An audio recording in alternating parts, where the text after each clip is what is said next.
তোমার স্বপ্ন যদি হয় ঢাকা বিশ্ববিদ্যালয়ে পড়াশোনা করা, আর যদি খ ইউনিট তথা বি ইউনিট নিয়ে ভেবে থাকো, তাহলে এই ভিডিওটা তোমার জন্য।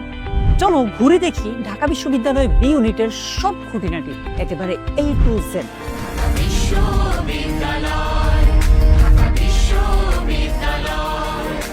প্রথমেই বলে দিচ্ছি, ঢাকা বিশ্ববিদ্যালয়ের বি ইউনিট, যেটাকে খ ইউনিটও বলা হয়, এটার মূল নাম হচ্ছে কলা, আইন ও সামাজিক বিজ্ঞান ইউনিট, যেখানে আর্টস, কমার্স, সায়েন্স সব বিভাগের স্টুডেন্ট পরীক্ষা দিতে পারে।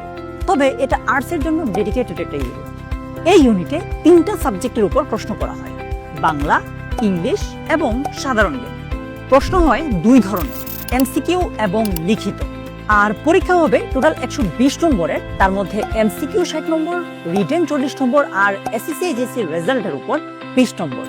এছাড়া টোটাল পরীক্ষার সময় থাকবে তোমার জন্য 90 মিনিট তথা 1.5 ঘন্টা।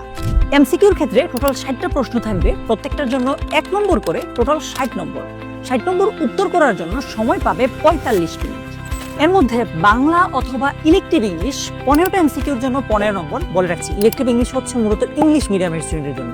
সো তুমি যদি বাংলা মিডিয়ামের স্টুডেন্ট হও, তোমার জন্য বাংলার 15টা এমসিকিউর জন্য 15 নম্বর, জেনারেল ইংলিশে 15টা এমসিকিউর জন্য 15 নম্বর, আর সাধারণ জ্ঞান 30টা এমসিকিউর জন্য 30 নম্বর। এমসিকিউতে তুমি যদি ভুল উত্তর করো, তাহলে কিন্তু তোমার নেগেটিভ মার্কিং আছে। অর্থাৎ ধরো তুমি একটা এমসিকিউ ভুল উত্তর করলে তোমার থেকে 0.25 নম্বর কেটে নেওয়া হবে। আর লিখিত পরীক্ষায় সাধারণ জ্ঞানের উপর কোনো প্রশ্ন করা হয় না, প্রশ্ন হয় শুধু বাংলা এবং ইংলিশের উপর। লিখিত পরীক্ষা হয় টোটাল 40 নম্বরের। 40 নম্বরের উত্তর করার জন্য তুমি সময় পাবে 45 মিনিট। এই তো টোটাল 90 মিনিট তথা 1.5 ঘন্টা। আচ্ছা, এই 45 মিনিটের মধ্যে তোমাকে 40 নম্বরের উত্তর করবে, যেখানে বাংলা অথবা ইলেকটিভ ইংলিশ 20 নম্বর, জেনারেল ইংলিশ 20 নম্বর। আবারও বলে দিচ্ছি, ইলেকটিভ ইংলিশ কিন্তু তুমি যদি বাংলা মিডিয়ামের হও তোমার জন্য নয়, যারা ইংলিশ মিডিয়ামে পড়াশোনা করে তাদের জন্য। ভর্তি পরীক্ষায় এই 100 নম্বরের মধ্যে 5 নম্বর হচ্ছে 40। তুমি 40 নম্বর না পেলে ভর্তির অযোগ্য বলে বিবেচিত হবে। একই সঙ্গে ভর্তি পরীক্ষায় পরীক্ষার্থী এমসিকিউ অংশে উত্তীর্ণ হতে হলে বাংলায় ন্যূনতম 5 নম্বর, জেনারেল ইংলিশে ন্যূনতম 5 নম্বর, সাধারণ জ্ঞানে ন্যূনতম 10 নম্বর এবং কমপক্ষে সর্বমোট 24 নম্বর পেতে হবে। আর পরীক্ষার্থীকে লিখিত অংশে ন্যূনতম 11 নম্বর পেতে হবে। এর মধ্যে বাংলা অংশে তুমি মিনিমাম 5, জেনারেল ইংলিশ অংশে মিনিমাম 5, অর্থাৎ 5-5-10 মিনিমাম পেতে হবে। যে কোনো একটাতে তুমি আরো এক্সট্রা 1 নম্বর পেতে হবে, হয় বাংলায় নয় ইংলিশ। এই তো গেল টোটাল 100 নম্বর। বাকি 20 নম্বরের মধ্যে তোমার এসএসসি রেজাল্টের উপর 10 আর এইচএসসি রেজাল্টের উপর 10। হিসাবটা আমি বলে দিচ্ছি।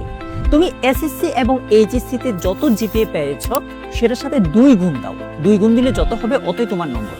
মনে করো তুমি এসএসসি তে জিপিএ 4.5 পেয়েছো, সো এটার সাথে 2 গুণ দিলে কত হয়? 9 হয়, রাইট? সো এটাই তোমার হচ্ছে 10-এর মধ্যে 9। একইভাবে এইচএসসি পরীক্ষা দেওয়ার পর যত পাবা, সেটা হচ্ছে তোমার এইচএসসির ওই যে 10-এর মধ্যে কত হয়। এবার আসে আবেদনের যোগ্যতা নিয়ে। এই ইউনিটে আর্টস, কমার্স, সায়েন্স তুমি যেই বিভাগেরই হও না কেন পরীক্ষা দিতে পারবে। তুমি যদি মানবিক শাখা থেকে বি ইউনিটে পরীক্ষা দিতে চাও, তাহলে তোমাকে মাধ্যমিক এবং উচ্চ মাধ্যমিকে, চতুর্থ বিষয় সহ কিন্তু উচ্চ মাধ্যমিকে তোমার প্রাপ্ত জিপিএর যোগফল ন্যূনতম 7.50 হতে হবে, 7.5। তবে মাধ্যমিক এবং উচ্চ মাধ্যমিক পরীক্ষা আলাদাভাবে ন্যূনতম তোমার জিপিএ 3 করে থাকতে হবে। অর্থাৎ এসএসসিতে 3, এইচএসসিতে 3। এটা নিলে তো 6 হয়। 6 হলে কিন্তু তোমার হবে না, তোমাকে এই দুইটাতে আবার এক্সট্রা পেয়ে টোটাল 7.5 পেতে হবে। তবে মিনিমাম 3 করে পাওয়া লাগবে। আর যদি তুমি বিজ্ঞান বিভাগ থেকে এই খ ইউনিট বা বি ইউনিট যেটাকে বলি, এটাতে পরীক্ষা দিতে চাও, তাহলে তোমাকে মাধ্যমিক ও উচ্চ মাধ্যমিক পরীক্ষায় তোমার প্রাপ্ত জিপিএর যোগফল ন্যূনতম 8 হতে হবে।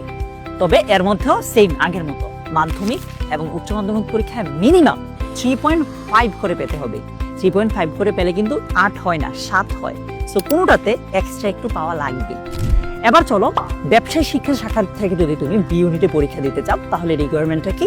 তোমাকে সেম মাধ্যমিক এবং উচ্চ মাধ্যমিক পরীক্ষায় তোমার চতুর্থ বিষয় সহ প্রাপ্ত জিপিএ এর যোগফল ন্যূনতম 7.5 হতে হবে। তবে মাধ্যমিক এবং উচ্চ মাধ্যমিক পরীক্ষায় আলাদা তোমাকে 3 পয়েন্ট করে কিন্তু থাকা লাগবে। এবার আসি অন্যতম একটা গুরুত্বপূর্ণ বিষয়, যে আমাদের সিলেবাস কি হবে। ভর্তি পরীক্ষায় এমসিকিউ এবং লিখিত অংশের বাংলা ও ইংরেজি বিষয়ের প্রশ্ন জাতীয় পাঠ্যপুস্তক বোর্ড নির্ধারিত শিক্ষাক্রমের আলোকে হবে। অর্থাৎ তোমার এইচএসসির যে সিলেবাস ছিল, ওই সিলেবাস থেকে প্রশ্ন করা হবে।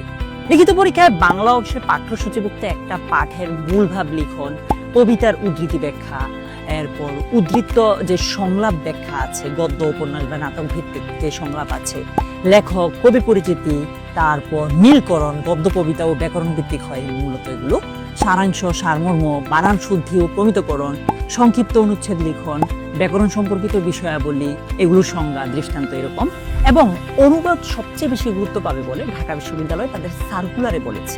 অপরদিকে লিখিত পরীক্ষার জেনারেল ইংলিশ অংশে কম্প্রিহেনশন, শর্ট প্যারাগ্রাফ, এক্সপ্লেনেশনের ক্ষেত্রে আবার হচ্ছে রেফারেন্স এবং কনটেক্সট সহ, এরপর rearrange, translation, punctuation, gap filling with and without clue, sentence making, changing sentence বা ট্রান্সফরমেশন অফ সেন্টেন্স, এগুলো একটু বেশি গুরুত্ব পাবে। সেম জিনিসটা ঢাকা বিশ্ববিদ্যালয়ের সর্বশেষ সার্কুলারে বলা হয়েছে।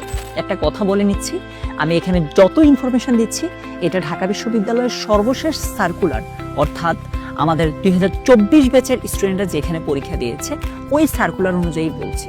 এটার একটু এদিক সেদিক পরিবর্তন আসলে তোমরা সেটা জেনে যাবে। এবার এমসিকিউ অংশের সাধারণ জ্ঞানের সিলেবাসের কথা যদি বলি, এই এমসিকিউ অংশের সাধারণ জ্ঞান সংশ্লিষ্ট প্রশ্ন বাংলাদেশ ও আন্তর্জাতিক বিষয়াবলী এবং পৌরনীতি, সুশাসন, সমাজবিজ্ঞান, অর্থনীতি, ইতিহাস, যুক্তিবিদ্যা, ভূগোল, তথ্য ও যোগাযোগ প্রযুক্তি, এই বিষয় নিয়ে মূলত আলোচনা করা হয়। এমসিকিউ মূলত দুইটা ভাগে ভাগ করে, একটা হচ্ছে বাংলাদেশ বিষয়াবলী আর একটা হচ্ছে আন্তর্জাতিক বিষয়াবলী। সো তোমার লক্ষ্য যদি হয় ঢাকা বিশ্ববিদ্যালয়, তাহলে এখনই প্রস্তুতি শুরু করো। এই ভিডিওটি যদি তোমার কোনো উপকারে আসে তাহলে নিজের টাইমলাইনে এবং বন্ধুদের সঙ্গে শেয়ার করে রাখো, যাতে পরবর্তীতে সহজেই খুঁজে পেতে পারো। পরের পর্বে আর কিসের উপর তুমি আমার কাছ থেকে ভিডিও চাও এখনই কমেন্টে জানাও। আমি ইনশাআল্লাহ তোমাকে ওই টপিকের উপর পরের ভিডিওটা দেওয়ার চেষ্টা করব। তোমার স্বপ্ন পূরণ হোক সেই প্রত্যাশা ব্যক্ত করে আজকে এখানে শেষ করছি।